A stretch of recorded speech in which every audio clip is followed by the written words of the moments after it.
من زنده ام به خاطر دیدار آرزو، من زنده ام به خاطر یار خیالیم، من زنده ام به خاطر آن عشق سرمد کارت پیام دلفریب از بیزوالیم.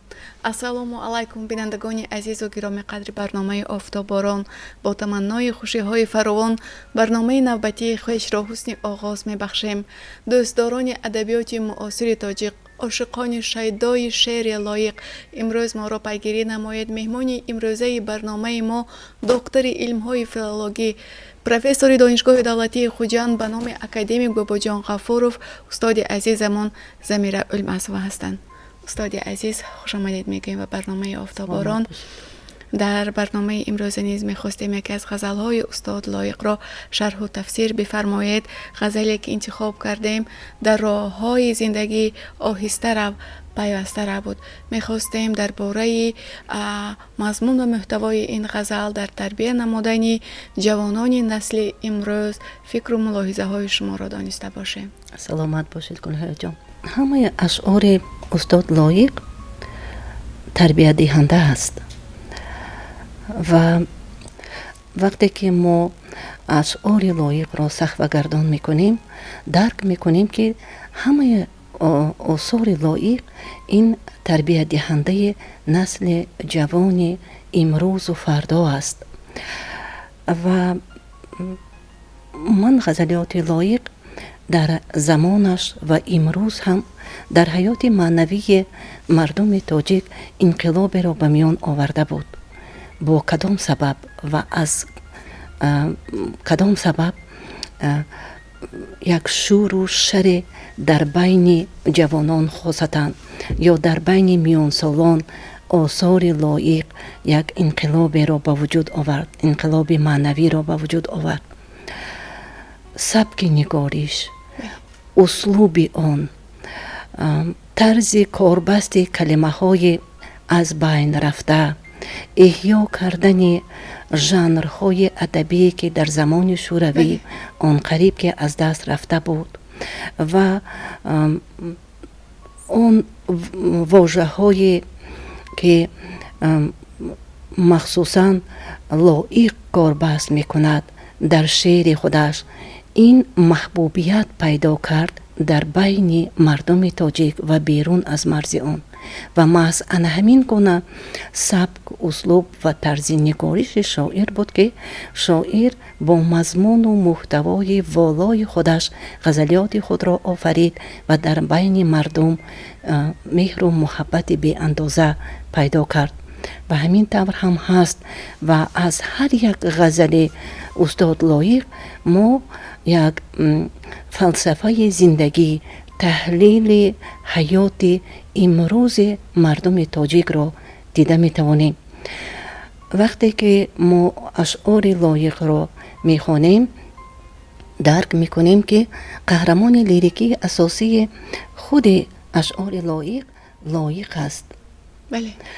و اون آمیزش یافته است با جامعه معاصر و ما خوب می دانیم که لایق همیشه طبعا با ملت خود، با وطن خود بود و بنابر همین هم محض همین غزل انتخاب کرده شما از اون دلالت می دهد که لایق راشد جوانان امروز و فردای ملت است که در غزل گفته است: در راه های زندگی آهسته رو، پیوسته رو، بشکن هزاران صد راه اما دل نشکسته رو.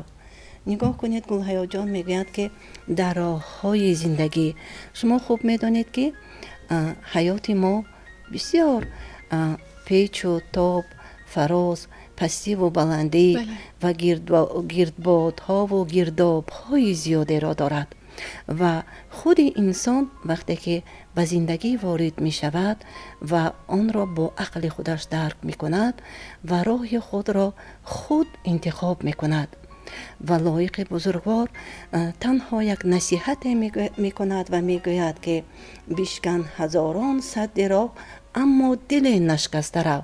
و نگاه کنید چگونه بسیار خوب گفته است لایق، میگوید که آن صد راه، آن مانعی که در زندگی می شود و برای پیشرفت کار تو یک چیه ورته به میان می آرد، اون باید تو بشکسته باشی و از اون ورته به شکست و ریخ گذشته باشی، ولیکن دل یگان نفری رو نباید که شکنی. بله.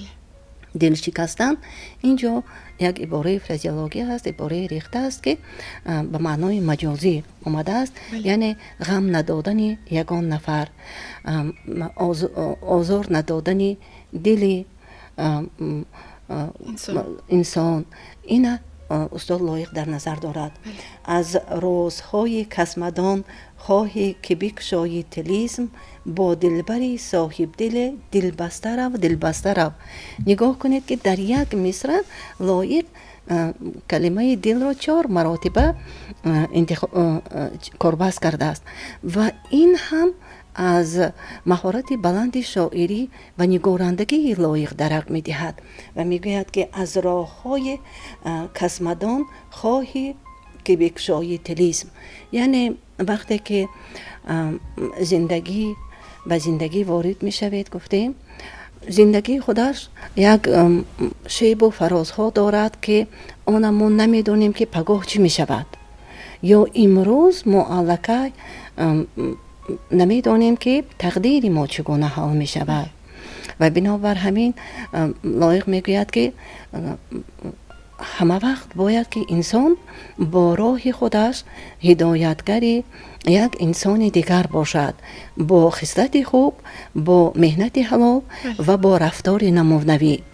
و در مصاحبه های خودش هم استاد لایق همیشه تاکید به تاکید میگوید که اگر به یگان نفر یاری خود را رسانده نتوانی، خلل دار مکن. یعنی ضررت را هم نرسان. بله، ضرر خود را نرسان و تنها در راه خود باش و در راه راست باش. و این هدایت استاد لایق است و میگوید که با دلبری صاحب دل دلبسته رو دلبسته رو. یعنی تو باید همسفر زندگی خود را، خواه آن همسر حیاتی تو باشد، خواه آن فرزند تو باشد، خواه آن پیوند تو باشد، یار و دوست و برادر تو باشد، آنها را دل شکسته نکن. یعنی دل آنها را به دست آوردن این هم یک هنر انسان است. چرا؟ زیرا در زمانش اسماعیل سامانی وقتی که ما با واقعه های تاریخی نظر می افکنیم، گل‌حیا جان، در زمانش اسماعیل سامانی گفته بود که دشمن را باید دوست گردانید. بله. و انا همین گفته های اسماعیل سامانی یک شعار معنوی خود لایق هم هست که در غزلیاتش ما آن درک میکنیم. و لایق انا همین حسیات پربهای انسانی را توانسته است با احساسات پرطغیان خودش در آثارش انعکاس کرده باشد که در همین مصرع‌ها آن را نگاشته است. خواهی که چون گلدسته باشی بروی دست ها، بر پیشواز دوستان از بوستان وارسته رو. و نگاه کنید گل‌حیا جان بسیار خوب گفته است و میگوید که خواهی که در زندگی یا در حیاتت اگر همچون گلدسته دست به دست مردم باشی، تو باید از بوستان به نزد آنها بروی. یعنی که تو اگر آنها به تو را همچون گلدسته شناخته باشند، تو هم آنها را همچون گلدسته شناخته باشی و آن زیبایی، آن محبت، آن مهر، آن حسیات پربهای انسانی که در انسانهای خوب و مرغوب هستند، آن را میگوید تو برای انسان دیگر داده توانی. وقتی که تو برای یک نفر مهربانی میکنی و آن نفر برای تو همین گونه محض جواب میگرداند. همین طور استاد لایق توانسته است که با آن مصرع‌های تأثیر بخش خود، با آن احساساتی که در دل خودش دارد، یعنی مهر و محبت نسبت به مردم تاجیک دارد، آن توانسته است که در مصرع‌ها افشا کرده باشد. دانی که میفهمند تو را، دانی که میخواهند تو را، در خاطر عقل خیرت چون مصرعی برجسته رفت. و میگویند که وقتی که تو با محبت سخن میکنی، وقتی که تو با مهنت حلالت در جامعه، در جمعیت معاصر یک موقع و مقام خود را داشته، پیدا کرده و مردم تو را همین گونه قبول میکنند و به تو همین گونه جواب میدهند و اون مناسبتی که تو نسبت مردم میکنی آن از مردم میگیری و میگوید که دانی که میفهمند تو را، دانی که میخواهند تو را. در کدام مورد مردم تو را میفهمند، با عقل خودشون درک میکنند. گلهیا جان، در کدام مورد در بین مردم خواسته هستید شما، در آن موردی که شما نسبت آنها اینقدر خصلت‌های خوب انسانی خودتان افشا میکنید. یا اینکه دستگیر مردم هستید، مددگار مردم هستید، در هر یک مورد تنگ دستی پیوندان، دوستان، همکاران شما دستگیر هستید، مددگار هستید. انا آنها نیز همین گونه برای شما دست مدد و دست محبت دراز میکنند و این تلقین استاد لایق است برای جوانان امروز و فردای تاجیک. گاه هوای تو بلند، گاه صفای تو بلند، شایستگی خواهی اگر شایسته رو. نگاه کنید گلهیا جان، میگوید که گاه هوای تو بلند، گاه صفای تو بلند، شایستگی خواهی اگر. به کدام معنی گفته است؟ گاه هوای تو بلند، هوا بلندی یه مردم، این یک خصلت بسیار بد هست. هر یک انسان بعضا از دانش خود است، از دارایی خودش، از طرز لباس پوشی خود است، بعضا هوا بلندی میکند. هوا بلندی به کدام معنی؟ هوا بلندی به آن معنی که خود را از دیگران بالا گرفتن. اگر عزیز جامعه خواهد شدن، باید که همرنگ جامعه باید بود، برابر قدم زد. بله، ما همراه جمعیت باید بود و لایق فرزانه نیست ان همین گونه همیشه همراه جامعه بود و برای جوانان امروز و فردا نیست او همین گونه فکرها را، عقیده ها را تلقین میکند و میگوید که اگر شما همراه جامعه باشید و محبوبیت در بین جامعه پیدا کنید، باید که خاکسار باشید. یکی از بزرگان ادبیات کلاسیکی میگوید که خاکساری اسم اعظم بود بر دلها نشست. و نگاه کنید که ما همگان اگر به سرچشمه پیدایش انسان نگاه کنید، ما همگان از خاک پیدا شدیم میگویند و به خاک میرویم و در حقیقت همین طور هم هست و میگویند که باید برابر خاک کوچه بود. و در یکی از مصاحبه هایش استاد لایق میگوید که خاکسار خیرتمند باید بود. و نگاه کنید که خاکساری خیرتمند بودن این یک عباره بسیار والا است که در برابر خاکسار بودن خیرتمند باید بود و به همین معنی میگوید استاد لایق. و هوا بلندی یا اینکه آن نظری بلند خود را در جامعه نباید که نشان داد و در اینجا یک صنعت تضاد و مقابله هم هست و میگوید که گاه هوای تو بلند، گاه صفای تو بلند. وقتی که هوا بلندی میکنی میگوید ولی در نوبت خود با صفای بلند داری. صفای بلند این همان خصلت خوب انسانی است که هم نور، هم روشنی و هم مهر و محبت خود را نسبت کسی ارسال کردن است. و خاکساری خیرتمند بودن به همین معنی، یعنی اگر جمهر اساسی همین مصرع به اینا بد گیریم، این خاکسار خیرتمند بودن است که لایق خودش در صحبت‌های خاصش برای همگان تلقین کرده بود.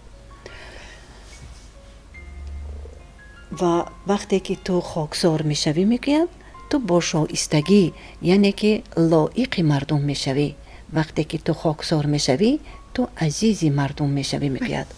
و در مصرع اختمامی خود میگوید تو از همه داناتری یا از همه بالاتری، اما به هر جا که روی دانسته رو. و من در فوق هم ذکر کرده بودم گلخیا جان که این هوا بلندی یا از دانایی می شود یا از نادانی می شود. بسیارتر از نادانی، شاید بیشتر از نادانی هم باشد. و می گوید که تو وقتی که بالا روی می کنی ولیکن تو باید دانسته برو. وقتی که بالا می روی باید دانسته باش که در پایان هم جای هست. اینقدر خودبینی، خودخواهی، خودمنیشی نباید کرد. و بنابر همین در جامعه موقع خود را انسان باید دانسته باشد.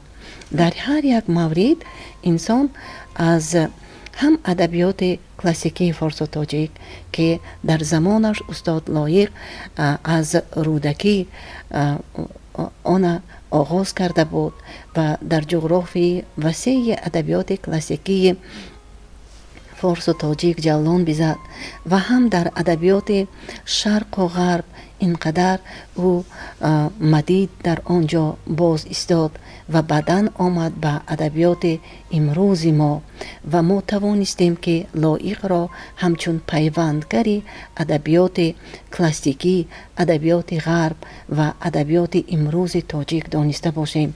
و از کدام جهت استاد لایق خاکسار خیرتمند بود؟ از آن جهت که او ادبیات کلاسیکی فارس و تاجیک، ادبیات غرب را به درجه اعلی می دانست و آن را مطالعه هم کرده بود. تشکر زیاد استاد عزیز. واقعا در این غزل پرمعنا بود که در تربیه نسل نورس خیلی سهم و بالا دارد.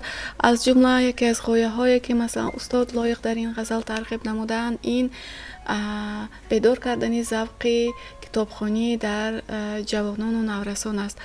حالا در زمان امروزه با ابتکار اساسگذار صلح و وحدت ملی پیشوای ملت جناب عالی محترم امام علی رحمان یک چند آزمون‌های کتابخوانی برای نورسان و جوانان امروز تشکیل راه اندازی کرده ایستادند که یکی از زمینه‌های اساسی برای با دانش و با فضل گشتن آنها شده ایستاده است. خب استاد لایق، خدمت استاد لایق در این سم در زمانش مثلا برای ترغیب نمودن ذوق کتاب آموزی چگونه بود؟ سلامت باشید. وقتی که ما غزل خوانده شده را تحلیل کردیم از آن یک برداشت نمودیم. استاد لایق با این تربیت خود چی گفتنی است و ما درک کرده توانستیم که استاد لایق داننده خوبی ادبیات کلاسیکی تاجیک و فارس است. استاد لایق داننده خوبی ادبیات غرب و شرق است. و از کدام جهت است؟ و از آن جهت است که او کتاب‌های زیادی را مطالعه کرده بود و وقتی که او در سن 45 سالگی 50 سالگی و او سوال می‌دهند و میگویند که اگر شما در کرسی یک باشید شما چی کار میکردید؟ و اولین جوابی که استاد لایق میدهند آن کس میگویند که من همان خانه را که در زمانش اجاره گرفته بودم اجاره میگیرم، پریموس را میمونم. پریموس شما خوب میدونید که این یک چیزی گرمی دهنده است. اون میمونم پایهایم را گرم میکنم و کتاب میخونم و نگاه کنید که لایق بزرگوار میگوید که من در زمانش کتاب رو زیاد خوانده بودم ولیکن وقتی که به این سن و سال رسیدم باز درک کردم که من کم کتاب خوندم. غزلیات لایق وقتی که نگاه میکنید، اشعار لایق نگاه میکنید، از کدام جهت بزرگی آن درک میکنید یا از کدام جهت او فلسفه زندگی را در اثرهایش تحقیق میکند، تحلیل میکند و برای ما آن ارسال میکند. یک بشارت دهنده خوب حیات معنوی معرفتی زمان خود بود که امروز ما آن درک کرده توانسته ایستادیم و محض لایق توانست که با همین کتابخانه و کتابدانیش، کتاب دوستیش ذوق یک چند نفرهای دیگر را برای کتاب خواندن بیدار کرده باشد و در غزلیاتش هم یا در اشعارش هم همین کتاب خواندن را تنقید می کند و مخصوصا زبان دانستن را. اولا میگوید باید که زبان مادری خود را دانست و در اساس زبان دانستن باید که کتابی که به زبان مادری آن نشر می شود آن باید خوانده توانید. و در فرجام برنامه گفتنی هستم که همان بسیار بیت های مشهوری لایق است که زهر بادا شیر مادر بر کسی که زبان مادری گم کرده است. و وقتی که ما زبان خود را میدانیم، وقتی که ما از آثار ادیبان کلاسیک فارس و تاجیک بهره میبرداریم، وقتی که ما زبان خارجی رو می آموزیم، ما از ادبیات خارجی کشور برخوردار می شویم و ما در اساس این کتاب خواندن و برای خودمان غذای معنوی گرفتن، ما از فرهنگ، ادبیات، علم برخوردار می شویم و معرفت ما، عرفان ما بالا می شود که همه این را در غزلیاتش استاد لایق تلقین کرده بود. تشکری زیاد استاد عزیز، بسیار صحبتی گرم و صمیمی بود. اطمینان دارم که در زیر آینه نیلگون جوانان ما، نورسان ما از صحبت‌های شما پند و غذای معنوی گرفتن. هر یک اطمینان دارم که در دست کتاب برای مطالعه نمودن شعر لایق شتافته ایستادند. خوش آمدید میگویم به برنامه آفتاباران. این عمر که چون آب روان میگذرد، از رهگذرش پیر و جوان میگذرد.